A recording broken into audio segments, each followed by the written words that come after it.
Now, it's 3 days before the much-anticipated U.S. presidential election. Vice President Kamala Harris will face off with former President Donald Trump in what many believe will be a very close race. Joining us is Camagu Haynes, a voter in the United States. Camagu, thank you so much for your time and for joining us this afternoon. Do you believe that this election is important? And what are the issues that are driving your sense of urgency with regards to this vote? Yes, good morning. Thank you for having me. This election is extremely important. I've heard, elections being called, this is the election of the year, election of the time. But this one is particularly important because we have seen both candidates, their records, like to compare that it's not like everybody's going to be the first time they see the White House, the first inauguration, they've never been there. Both of them, they've been there. And we as Americans, as we're going to be voting, we're going to vote on what we believe is going to lead the country the best. Because as we all know what Trump can do, and we know what Kamala can do, but we cannot put it all on her shoulders. She was not the commander-in-chief. If you notice, a vice president hardly ever puts up a policy on her own. It is the president who puts up the policy. She has to support it. But now we're going to see Kamala's own policies, what she means, what she can extend, what Biden did. What can she change? What can she improve? Whereas with Trump, we're already knowing what is he going to do. And he already said, he says it himself, boldly says it himself, what is he going to do? And all those things that we know what he has done was not really nation building at all. So speaking on that with regards to the different candidates, I mean, Donald Trump for the Republicans and Kamala for the Democrats, what factors do you believe as a voter are very important when choosing a candidate? Do you focus on their policies, or on the party that they are affiliated with, on their personal character? It is not really the party of affiliation, is the policies, what you're going to bring to us is what is important.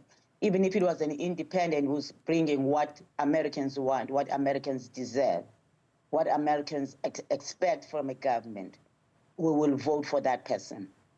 Even if it was not a Democrat or not a Republican. But, Americans have done this thing of sowing this division of the party. But at the end of the day, whichever wins, we all come around and say, okay, this is our president for the next 4 years. If we don't like the policies that comes with that, with that party, then we'll vote him out. Simple as that. But the division among Americans, even among the same party, is getting even wider and wider. And we all know who introduced that. Right. Just speaking on that, Camagu, you are South African born, but you are a citizen of the United States. Are there any parallels that you can draw between the two countries, especially during election time? I mean, we've just come out of elections in May this year. Are there any similarities that you're able to put up between the two countries? There are a little bit of similarities that you see, when I left South Africa, I was not even a voter. It was way before independence. I was a youth, actually. I was a teenager, so really, I never voted in the free South Africa except the very first time of the election, the very first round, the very, very first round. So what South Africa goes through to get to the booth, the voting booth, is way different than what we do here. Because here we have the primaries, where we select out of the whole bunch, like if these are all Democrats, all running, vying for president, we select out of the primaries, and whoever wins at the end is the one that will represent, at the convention, that we say, okay, this is going to represent the party. Right. Rather than say that I'm voting for, like at home, we vote for ANC, and then the ANC, the party itself, go and choose who's going to be the leader. It doesn't happen like that here. The primaries eliminate that, whoever wins in the primaries. That's the step that, it makes it so different. So it's so hard to kind of compare in that sense because you don't sift out of the ANC whom do you want to lead. The ANC itself chooses. You know, I think you go where a Pologwan, where you choose who's gonna, who's gonna represent. Whereas here, through the primaries, I remember I was so divided when it was Obama and Hillary on the same party that I would like to see a first woman being a president. At the same time, I would like to see a first black president. So it was like, which way do I go? Which way do I go? But now I had to decipher and go to the policies themselves, which one I saw fit that I should vote for. And Camagu, but, right? Yes. Just to interject there, apologies. With that said, does that give you more of a sense of comfort as a voter in having someone that sits there that that you personally elected? I casted the vote for this person. Exactly. It gives you that thing that, I personally sifted through this person, vetted this person myself on my own standards. That, okay, this person, can he meet these demands? Can he do this? What does he say about this? What does he say about this? Right. Whereas there in South Africa, you're not given that choice.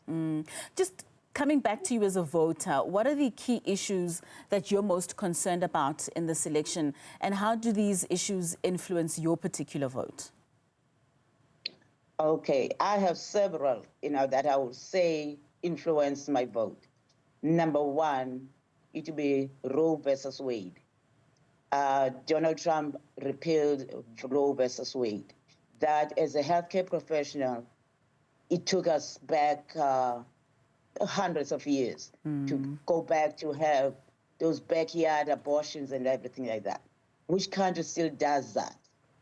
Which country still does that? How can we take America, which is supposed to be the shining beacon up in the hill for the whole world, and take it and throw it back to more than 100 years back? Right. That was the first thing. And then secondly, a president who runs on a ticket of division all the way. Everything he has to do, it has to divide. That among ourselves, divide Americans among themselves, let alone trying to isolate them from the rest of the world. Like he pulls America out of Paris Accord. He comes with the border thing, and then he tells the Congress when there's a comprehensive bill for the borders, that everybody say, okay, our borders are porous in the Mexican border. Fine, let's fix it. Congress comes together, both Republican and Democrat, say how we're going to fix it, write up a bill.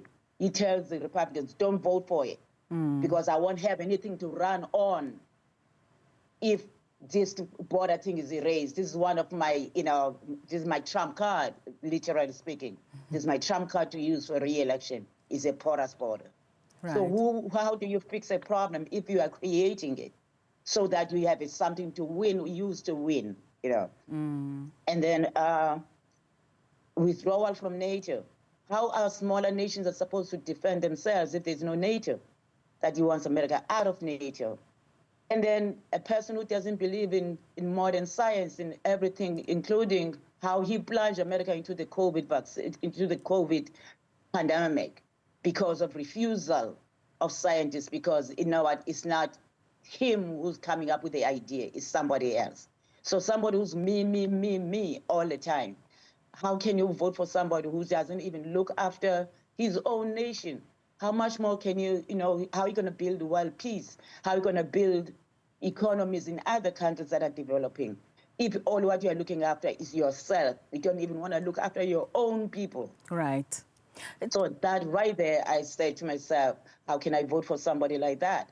I know Trump is a bombastic, loud-speaking person. Sometimes I hear him, but even if he's reckless in his speech, in everything.